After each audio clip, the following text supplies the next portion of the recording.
আসসালামু আলাইকুম। নিয়মিত আন্তর্জাতিক সংবাদে আপনাদের স্বাগতম। শুরুতেই থাকছে শিরোনাম, এরপর বিস্তারিত। ইরানে হাঁটু গেড়ে করজোড় নেতানিয়াহুর। এদিকে ইসরায়েলের আগ্রাসী নীতি পুরো অঞ্চলকে অশান্ত করেছে বলছেন এরদোয়ান। জানিয়ে দেব, ইরানে হামলার 12 দিনে গাজায় শত শত বোমা ফেলেছে ইসরায়েল। অর্থাৎ যে ইরানি বিমানে মার্কিন হামলা ভুল নয়, হিসাব কষা যুদ্ধাপরাধ। এবং সবশেষ জানিয়ে দেব, আফগান সীমান্তে পাকিস্তানের অভিযানে 30 সন্ত্রাসী নিহত। এতক্ষণ শুনছেন সংবাদ শিরোনাম, এবার জানুন পুরো বিস্তারিত। প্রিয় দর্শক, আজকের ভিডিওটা যদি ভালো লাগে একটা লাইক করুন, আপনার মূল্যবান মতামত কমেন্ট বক্সে জানিয়ে দিন, আর চ্যানেলটা সাবস্ক্রাইব করে আমাদের পরবর্তী ভিডিও দেখার জন্য সাথে থাকুন।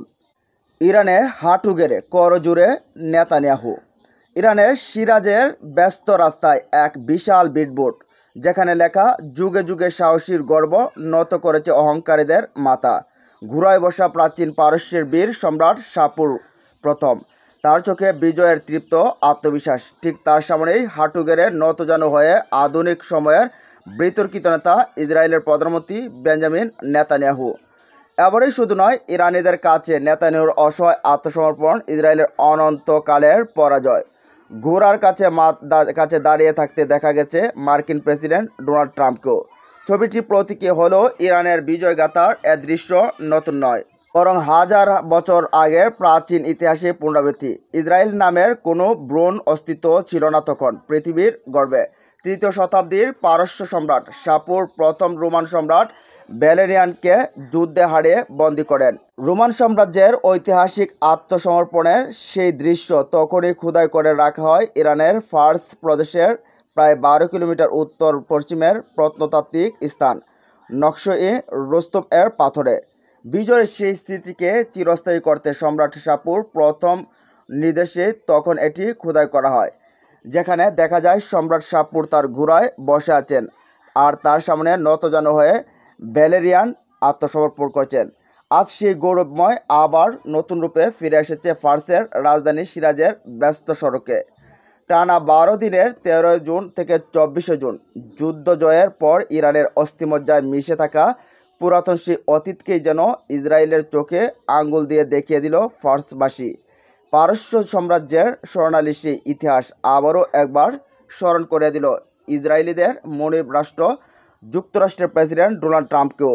ইতিহাস ও গৌরবের সম্মেলনে তৈরি এই পোস্টার যেন নেতানিয়াহুর অবমানন ও ইরানের আত্মবিশ্বাসের প্রতীক হয়ে উঠছে।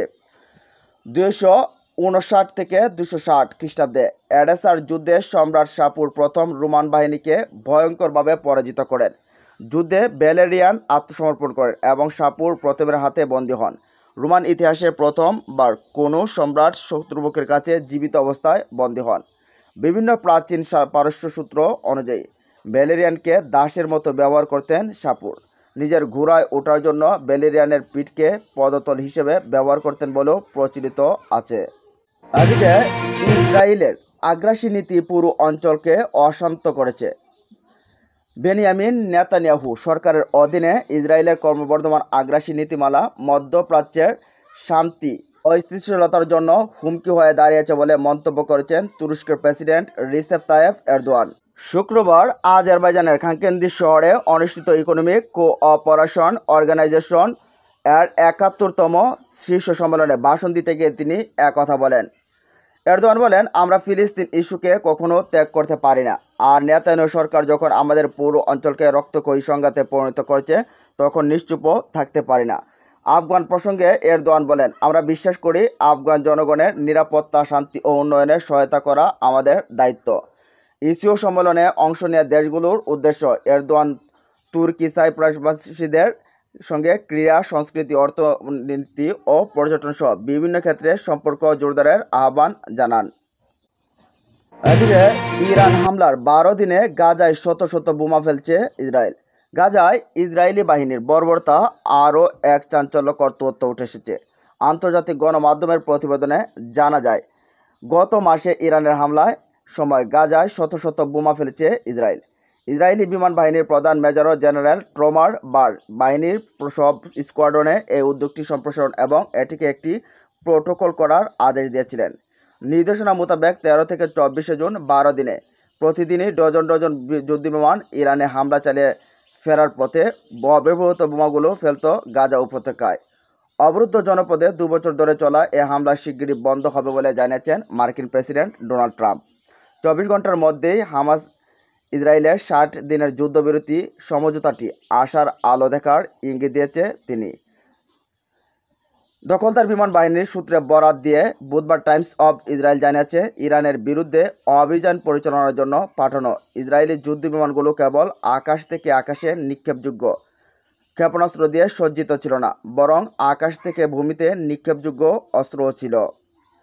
অভিযান শেষ করার পর কিছু পাইলট গাজার যুদ্ধ নিয়ন্ত্রণ কক্ষের দিকে ফিরে যেতেন এবং উত্তর গাজার উপত্যকা ও দক্ষিণ খান ইউনুস গভর্নরেটে দখলদার বাহিনীকে সহায়তা করার জন্য অব্যবহৃত বোমা ফেলে দেওয়ার প্রস্তাব দেন। এতে আরও জানানো হয়, ওই সময় পাইলটদের পরামর্শকে স্বাগত জানানো হয়েছিল এবং এক পর্যায়ে এটি নিয়মিত হয়ে ওঠে। ইসরায়েলি বিমান বাহিনীর একজন কর্মকর্তার ভাষ্য, নতুন করে উড্ডয়নের পর হামলা চালানোর পরিবর্তে যেসব বিমান ইতিমধ্যেই আকাশে ছিল তারাই অভিযান পরিচালনা করছে। দখলদারদের সামরিক বাহিনীও স্বীকার করেছে যে গত মাসে ইরানের বিরুদ্ধে আগ্রাসনের সময় গাজায় ভারী বিমান হামলা চালানো হয়। তবে গাজায় প্রতিরোধ গোষ্ঠী ও দখলদার যুদ্ধবিরতি দোরগোড়ায় চলে এসেছে। দিনের যুদ্ধবিরতির জন্য ইসরায়েল প্রয়োজনীয় শর্ত মেনে নিয়েছে, একথা আগে জানিয়েছেন মার্কিন প্রেসিডেন্ট ডোনাল্ড ট্রাম্প। বৃহস্পতিবার তার ট্রুথ সোশ্যালের পোস্টে জানান, গাজায় ইসরায়েলের সঙ্গে যুদ্ধবিরতির প্রস্তাবে প্রতিরোধ গোষ্ঠীটি প্রতিক্রিয়া সম্ভবত 24 ঘন্টার মধ্যে জানা যাবে।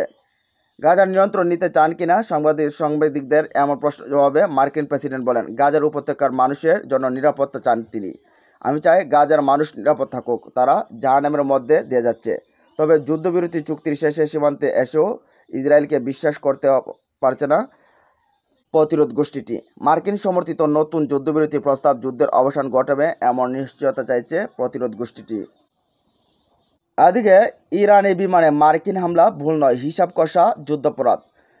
আজ 37 বছর আগের এই দিনে অর্থাৎ ফার্সি 1367 সনের 22 তারিখ 1998 সালের 13 জুলাই ইরানের আকাশে সংঘটিত হয় ইতিহাসের এক ভয়াবহ বিমান হামলা। পারস্য উপসাগরের হরমুজ প্রণালীর অবস্থান করা মার্কিন যুদ্ধজাহাজ ইউএসএস ভিনসেন্ট দুটি ক্ষেপণাস্ত্র ছুড়ে ইরান এয়ার ফাইট 655 যাত্রীবাহী বিমান লক্ষ্য করে। বিমানটি ইরানের বন্দর আব্বাস থেকে দুবাইয়ের উদ্দেশ্যে যাত্রা করেছিল মাত্র 30 মিনিটের দূরত্বে এটিকে বাণিজ্যিক রুটে। কীভাবে ঘটেছিল এই নারকীয় ঘটনা? সকাল 10টা 47 মিনিটে বিমান উড্ডয়ন করে মাত্র 7 মিনিটের পর সকাল 10টা 54-তে মার্কিন ক্ষেপণাস্ত্র আঘাতে আকাশে বিস্ফোরিত হয়ে টুকরো টুকরো হয়ে যায়। এতে বিমানের 290 আরোহী নিহত হন। এর মধ্যে 66 শিশু, 53 নারী এবং 46 জন বিদেশি নাগরিক ছিলেন। এই ঘটনা শুধু একটি বিমান দুর্ঘটনা নয়, এটি একটি যুদ্ধাপরাধ যা আজও ইতিহাসে রক্তাক্ত স্মৃতি হয়ে রয়ে গেছে।